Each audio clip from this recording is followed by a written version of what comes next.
السلام علیکم، صبح بخیر سارے پاکستان، پیارے پاکستان اور پاکستان کے علاوہ وہ ویورز جو انڈیا سے اور دوسرے ممالک سے مجھے دیکھتے ہیں، ان سب کو میں کرتی ہوں ویلکم اور سب کو ہی صبح بخیر۔ آج اللہ کا شکر ہے کہ مسلمانوں نے اپنا 20واں روزہ رکھ لیا، اور آج کے دن بہت سارے مسلمان جو ہیں وہ 10 دن کے لیے اعتکاف پہ بیٹھ جائیں گے اور وہ کریں گے عبادات اپنی، اور اللہ کو بہت زیادہ یاد کریں گے، اور اللہ تعالیٰ ان کے جو ہے نا اس منزل کو آسان کرے۔ اللہ تعالیٰ ان سب کو جو ہے نا اور بہت اچھی دعائیں ہمارے لیے بھی مانگنے کی توفیق عطا فرمائے۔ ام المومنین حضرت عائشہ سے روایت ہے کہ نبی کریم صلی اللہ علیہ وآلہ وسلم رمضان کے آخری عشرہ میں اعتکاف فرماتے تھے، اور آپ صلی اللہ علیہ وسلم کا یہ معمول وفات تک رہا، اور پھر آپ کے بعد آپ کی بیویوں نے اعتکاف کیا۔ یعنی اعتکاف کرنا جو ہے یہ رسول اللہ صلی اللہ علیہ وآلہ وسلم کی سنت ہے، اور جو مسلمان اس کے اوپر ہوتے ہیں عمل پیرا، وہ نبی کریم کی سنت کو تازہ کرتے ہیں، اور ایک سنت کو تازہ کرنا ایک حج کے ثواب کے برابر ہوتا ہے۔ تو اللہ تعالیٰ جو ہے نا ہماری مسجدوں کو رکھے آباد، اور ہمارے دلوں سے شیطانوں کو نکال کے اللہ تعالیٰ ہمارے دلوں کو بھی مسجدوں جیسا کرتے ہیں۔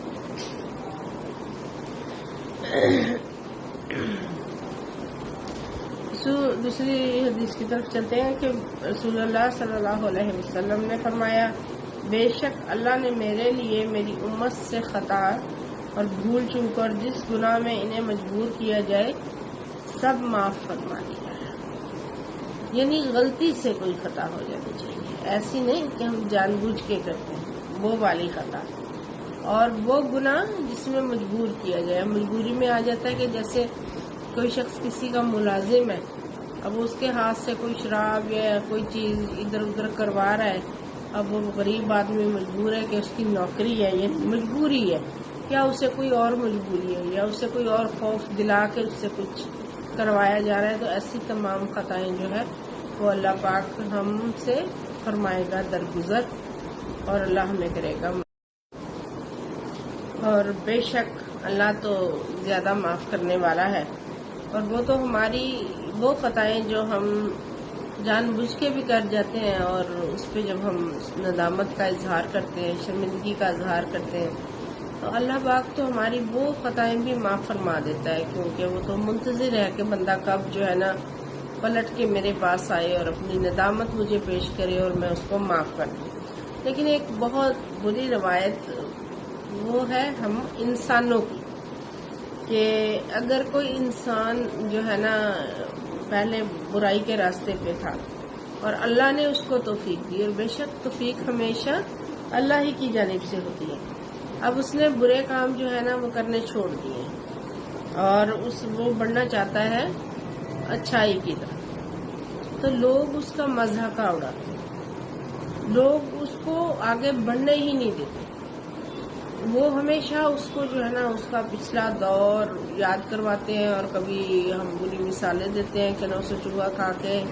بلی حج کو چلی یا فلاں، یا اس طرح کے برے جملے اور برے محاورے ہم ان کے لیے کرتے ہیں استعمال۔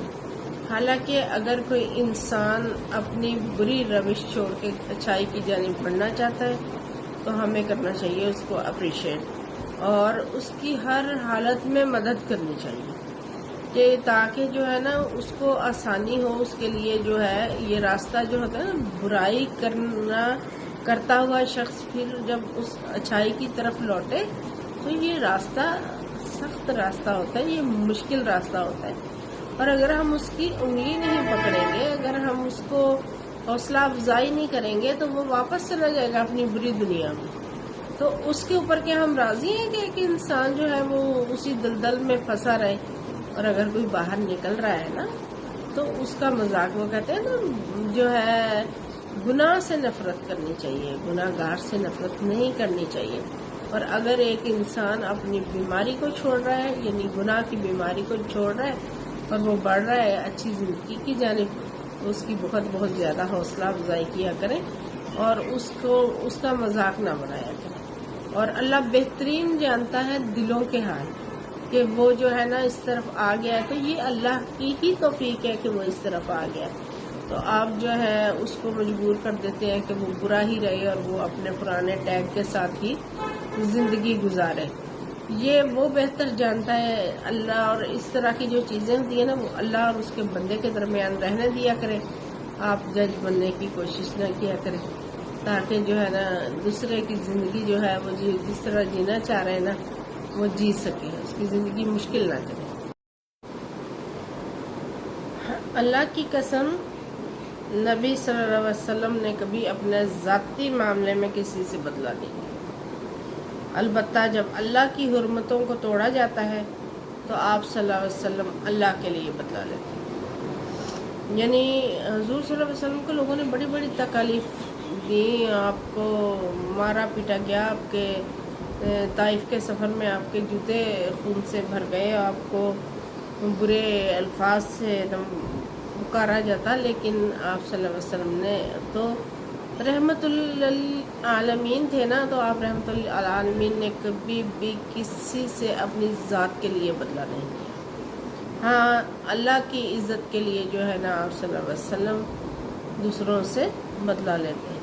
یعنی کہ اللہ کی حدود کو جو شخص توڑتا اس کے لیے جو ہے جو دین میں سزائیں مقرر ہوتی وہی دی جاتی. یہ نہیں کہ وہ اپنے پاس سے اس کو جو ہے نا بڑھا چڑھا کے کرتے. رسول صلی اللہ علیہ وآلہ وسلم نے فرمایا کہ اللہ تعالیٰ نے میری امت کے دلوں میں پیدا ہونے والے وسوسوں کو معاف فرما دیا ہے جب تک کہ وہ ان پہ عمل نہ کریں یا ان کے اوپر انہیں زبان پہ نہ لائیں. تو اس حدیث سے یہ ظاہر ہوتا ہے کہ یعنی پرانی جو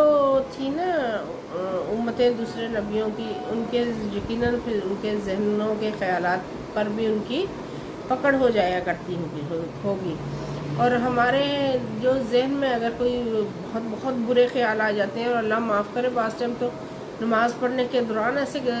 برے خیال آتے ہیں، اور یہ جو ہے نا یہ شیطان کی طرف سے وسوسے ہوتے ہیں جو ہمارے ذہن میں ڈالے جاتے ہیں. اور میں نے ایک دفعہ پڑھا تھا کہ صحابہ کرام رسول اللہ علیہ وسلم کے پاس آئے اور انہوں نے کہا یا رسول اللہ، نماز کے دوران ہمیں ایسے وسوسے آتے ہیں کہ اگر ہمیں آسمان سے زمین پر پھینک دیا جائے تو وہ بھی سزا کم ہے. یعنی اس قدر برے خیالات ہمارے ذہن میں آتے ہیں. تو حضور صلی اللہ علیہ وسلم نے فرمایا تھا کہ یہ آپ کے دین کی علامت ہے. یعنی کہ اگر شیطان آپ کو بہکا رہا ہے تو یعنی کچھ تو آپ کے اندر ہے نا، تو جس کی وجہ سے وہ آپ کو بہکا رہا ہے. اور اللہ تعالیٰ اس وقت تک آپ کی پکڑ نہیں کرتا